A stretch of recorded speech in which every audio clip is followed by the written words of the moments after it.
घेतात, मला त्याच्यात काही जायचं नाहीये. आता निवडून आल्यानंतर अर्थात गेल्या 5 वर्षात आपण पाहिलं असेल वरळीमध्ये पहिल्या टर्ममध्ये दोन्ही भाऊंच्या सहकार्याने, आशिषजींच्या सहकार्याने, सगळे आमच्या स्थानिक कार्यकर्ते असतील त्यांच्या सहकार्याने आपलं नामजोशीचं असेल, नायगावतलं असेल किंवा वरळीतलं आमचं बिर्डीची चाळचं जे रिडेव्हलपमेंट आहे, अनेक वर्ष रखडलेलं होतं ते आम्ही मार्गी लावलेलं आहे. वरळीतच साधारणपणे 10,500, नायगाव आणि बिर्डी हे 2,500 परिवारांना घरं नवीन मिळणार आहेत. आपण पाहताय जिथे अनेक वर्ष लोकांनी वचनाचे टॉवर्स बांधलेले, तिथे आम्ही सगळ्यांनी मिळून खरी घरांची टॉवर तिथे म्हाडातर्फे बांधत आहोत. चांगले देखणे टॉवर होत आहेत, ती एक गोष्ट झाली. तसंच वरळीमध्ये गेल्या 5 वर्षात मागच्या दोन्ही आमदारांनी जे काम केलेलं आहे त्यांच्या सहकार्याने आपण पाहत असाल तिकडचं आमचं इमोजिस रोडवरच्या अनेक ज्या स्लम सोसायटीज होत्या, मग त्याच्यात जिजामाता नगर असेल, मरियम्मा नगर असेल, सगळे VP नगर वगैरे हे सगळं आता मार्गी लागलेलं आहे. शिवाजी नगर मार्गी लागलेलं आहे. तसंच काही आता प्रलंबित जे स्कीम्स होत्या ज्या काही तांत्रिक कारणामुळे किंवा कोर्टाच्या ऑर्डर्समुळे अडकलेल्या होत्या ते देखील आम्ही मार्गी लावण्याचा प्रयत्न करत असतो. त्याच्यामुळे आम्ही अनेकदा इथे येत असतो आणि ते मार्गी लावतो. काही लोक आडकाठी निर्माण करण्याचा प्रयत्न करतात, काही लोक सहकार्य करण्याचा प्रयत्न करतात, ते करतात. हो, रेंटचं पण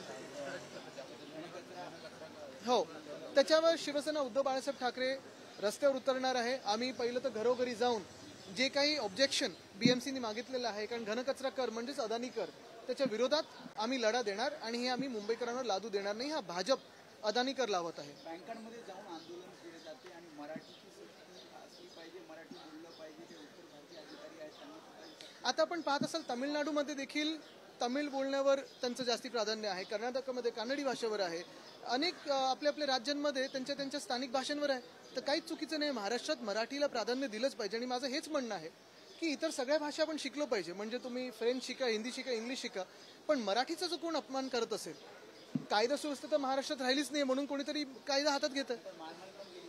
बघा आता ह्याच्यात एक महत्वाचं आहे, मारहाण ही समोरून काय रिएक्शन आहे वगैरे ह्याच्यावर आहे. मी त्याचं कोणाचं समर्थन करत नाही, मारहाणीचं बिलकुल करत नाही.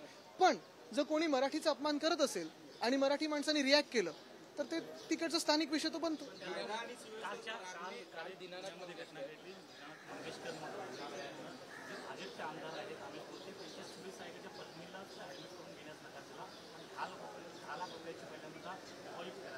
आता त्या हॉस्पिटलवर काय कारवाई करणार आम्ही सगळ्यांनी लक्ष ठेवून आहे. फक्त भाजपचे आमदारांचे PA म्हणून नाही तर एक महाराष्ट्राचे किंवा ह्या देशातले नागरिक ज्यांना खरोखर गरज आहे, गरजू लोकांना जेव्हा आपण पाहतो आणि अशा इमर्जन्सी सिच्युएशनमध्ये ते महिलेची मला वाटतं मृत्यू झालेला आहे, हे अतिशय दुर्दैवी. आणि महाराष्ट्रासारखे प्रगत राज्यात असं व्हायला लागलं जिथे आपण आता अनेकदा म्हणजे लाडकी बहीणबद्दल वगैरे चर्चा करतोय, राजकारणात न जाता मला वाटतं त्या हॉस्पिटलवर किंवा जे कोणी ते संचालक असतील त्यांच्यावर कडक कारवाई झाली पाहिजे. नक्कीच मुंबई बघा, एक आहे की जर मुख्यमंत्री कार्यालयातून आणि साहित्य कक्षातून 5 वेळा फोन गेले, मला वाटतं काल मी बातम्यांमध्ये पाहिलं, हे होऊन मुख्यमंत्र्यांचं जर ऐकत नसतील तर मग नक्की हा माज कोणाचा आहे, ही मस्ती कोणाची, हे उतरवणं काम हे मुख्यमंत्र्यांचं.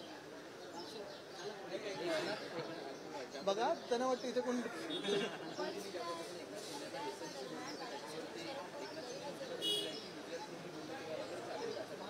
मला वाटतं यूज अँड थ्रो म्हणजे स्वतः पैसे खायचे आणि पळून जायचं.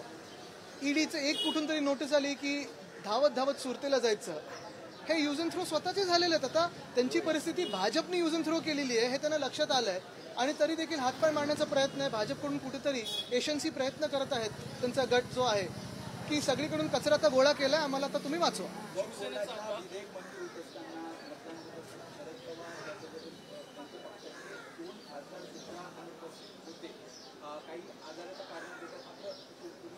नाही बघा, आमचं तर भूमिका स्पष्ट आहे.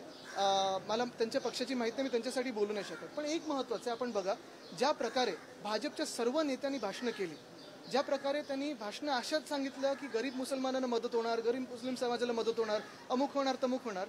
मग मला तुम्ही सांगा, जिन्हापेक्षा जास्ती प्रेम जे आज मुस्लिम समाजाबद्दल दाखवत आहेत ते हिंदुत्व त्यांनी सोडलंय की आम्ही सोडलंय?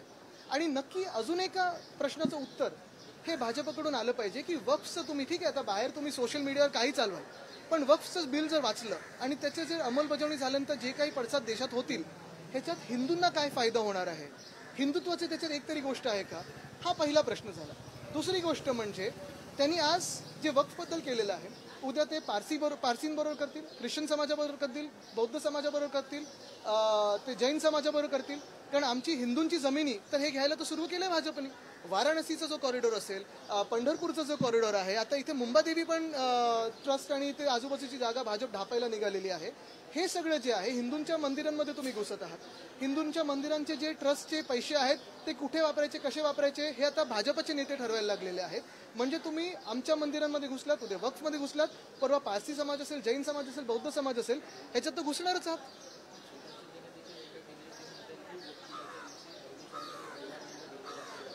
मला वाटतं काय आहे ना की काही काही बालिश लोक असतात. रंगावरनं कधी धर्म ठरत नाही.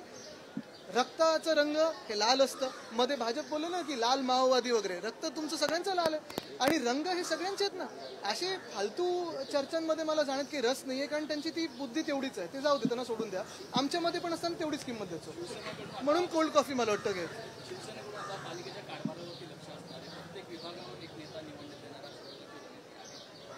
कोण कोण कोणाकडे आमच्याकडून आम्ही प्रत्येक विभागात तर आहोत, पण सगळ्या पालिकेमध्ये. आता पुण्यात तुम्ही पहा, नाशिकमध्ये पहा, नगरमध्ये पहा, नागपूरमध्ये पहा, एकंदर महाराष्ट्रात शासन चालते की नाही चालत आहे हाच प्रश्न ना. आता मुंबईत तुम्ही मला सांगा, पाण्याचा प्रश्न आहे की नाही आहे, कचऱ्याचा प्रश्न आहे की नाही, त्याच्यावर अदानीकर लावला जातोय. BSTवर जनरल मॅनेजर नेमलाय का एवढ्या मोठ्या संस्थेवर? नाही. विजेचा प्रश्न, विजेची दरवाढ आता पुढच्या महिन्यापासून होणार आहे. हे सगळे विषय आहेतच मुंबईमध्ये. काय तर ते सगळे ठीक आहे, जाऊ दे.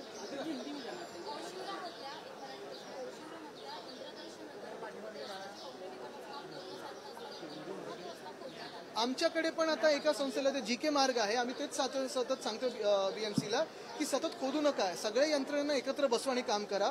अनेक ठिकाणी आता आपण तो शहाजीराजे क्रीडा संकुल ह्याच्या बाहेरचा देखील रस्ता बघा ना. पहिला रस्ता बनवलाय, आता परत तिसऱ्यांदा खोदलाय. गेल्या 3 वर्षामध्ये हा रस्त्याचा जो घोटाळा एशनशी गटाने केलेला आहे ते एवढा भयानक आहे की कॉन्क्रीटचे रस्ते गरज नसताना काही काही ठिकाणी केलेत. जिथे नंतर त्यांना आठवले की अरे ह्याच्या खालती अजून काहीतरी डक्टिंग केलं पाहिजे वगैरे, ते नंतर परत खोदतायत. म्हणजे मुंबईकरांचे हाल होत आहेत आणि पैसे आपले लुटले जात आहेत, खिशात ह्यांच्या जातात. देखो, हिंदी में हो, मराठी में हो, कोई भी भाषा में हो, क्या आपको सही में रुचि है ये मीटिंग में? हमारे पास 2-3 जो स्लम्स के इशू थे, चुनाव के दरमियान हमने जो प्रोमिसेस किए थे उस पर वचन पूर्ति के लिए हम आए हैं. रेंट के इश्यूज होते हैं, फिर काफ़ी सारे लोकल सोसाइटीज़ के इश्यूज होते हैं, उसी पे आए थे. जी बिल्कुल. नहीं, हमारे तो उनकी सोल को शांति मिले, यही प्रार्थना है.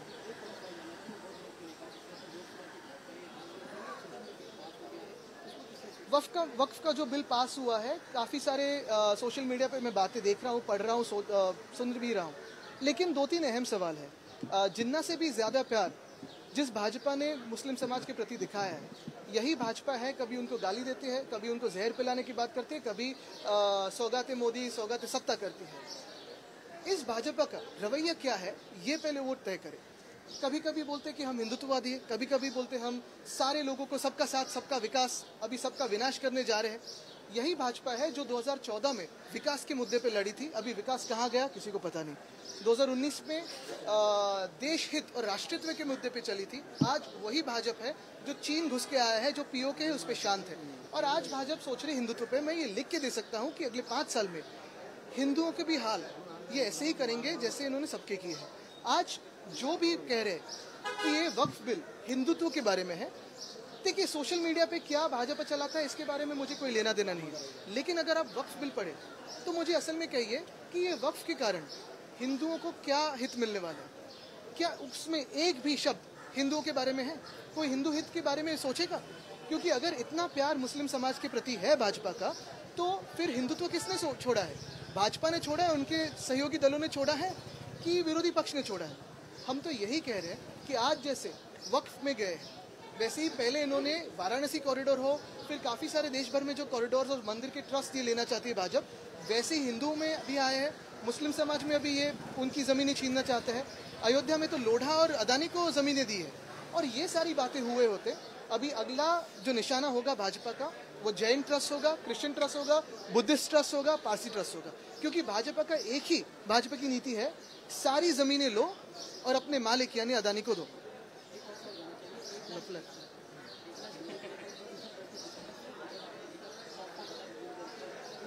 देखिए यूज एंड थ्रो तो भाजपा ने उनको किया हुआ है, और एशनशी का गठ सारा कचरा जमा करके अभी सोच रहा है कि भाजपा का कभी ना कभी फेंक देगा। अभी जो हालत हुई उनकी, बाहर आए कि नहीं पता नहीं, लेकिन हाउस में देखे तो 30 लक्ष्य वेदियों में महाराष्ट्र के सदन में से लगभग 25 मैंने पढ़ के देखी, तो थाना का कोई ना कोई भ्रष्टाचार हो, इनके खाते का भ्रष्टाचार हो, इसी पे आई है। तो अभी देख रहे हैं, खुद के दिन की अभी गिनती चालू हो गई।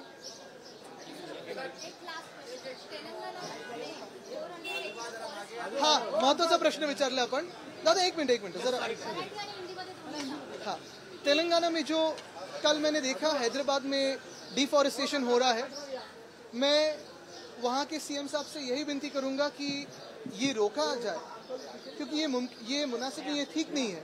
कहीं भी डिफॉरेस्टेशन और जहाँ बायोडाइवर्सिटी है, जहाँ वाइल्ड लाइफ है, वहाँ रोका जाए। मैंने जाना है, जब तक मैं जानता हूँ सीएम साहब को, वहाँ के रेवंत जी को, बहुत ही सेंसिटिव व्यक्ति है, और मेरा पूरा विश्वास है कि सारे वहाँ के विद्यार्थियों की बात सुन के, सारे वहाँ के रहवासियों की बात सुन के वो ये डिफॉरेस्टेशन को रोक देंगे। मैं सारे जो वहाँ के स्टूडेंट्स हैं, जो वहाँ के सिटीजन्स हैं, उनको भी शाबाशी देता हूँ कि वो लड़ रहे हैं और हमारे पूरे पर्यावरण के लिए लड़ रहे हैं। एक मिनिट नाही तर तुम्हाला माईक हातात देतील। हा बघा, मी सगळीकडे, मग ते जोशीमठ असो किंवा महाराष्ट्रातलं कुठचं यजनीवन असो, पुण्याचं रिव्हरफ्रंट डेव्हलपमेंट असो, जिथे जिथे पर्यावरणाचा ऱ्हास होतो तिथे मी बोलण्याचा प्रयत्न करतो, आणि तिथे नक्कीच मी आडवा येणार, दंडणार। आज आपण पाहतोय, कालपासून तेलंगणामध्ये हैदराबाद युनिव्हर्सिटीच्या आसपास मला वाटतं IT कॅम्पससाठी मोठी एक जागा 400 एकरची, तिथे हरणं आहेत, मोर आहेत, खूप मोठी बायोडायव्हर्सिटी आहे, वेगळ्या वेगळ्या प्रकारचे फ्लोरा फाउना आहेत। तिथे ती जागा वाचवणं गरजेचं आहे। मी तिकडच्या सीएमना, रेवंतजींना नक्की विनंती करेन की ते सेन्सिटिव्ह आहेत, जेवढं मी त्यांना ओळखतो, आणि त्यांनी देखील तिकडच्या स्थानिक लोकांचं ऐकून, नागरिकांचं ऐकून, विद्यार्थ्यांचं ऐकून हे जे काही डिफॉरेस्टेशन आहे ते रोखावं।